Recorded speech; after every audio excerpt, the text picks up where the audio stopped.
салом бинандаи азиз, ин лаҳза барномаи нобиғагони фарду аст. манзури шумо. муносибати инсон бо ҳайвонот як ченаки муҳими инсондӯстии уст.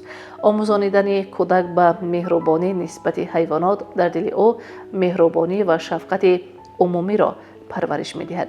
бисёр оилаҳо барои фарзандонашон ҳайвоноти хонагӣ мегиранд, мисли саг, гурба, харгӯш, то ки кӯдак нигоҳубин ва масъулиятро ёд гирад ва ҳамзамон дилсӯз буданро таҷриба кунад. барои тарбияи меҳрубонӣ волидон бояд худ намуна бошад.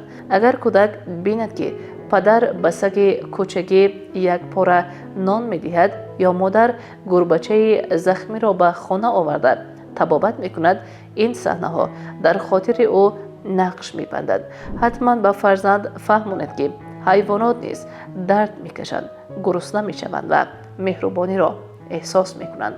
масалан ба ӯ иҷоза диҳед ки паррандагонро дона диҳад ё обу нон ба сагча гузорад. ҳамчунин қоидаҳои муносибат бо ҳайвонотро омӯзонед. озор надодан, санг напартофтан, махсусан бо ҳайвони бегона эҳтиёт кардан то газида нашаванд.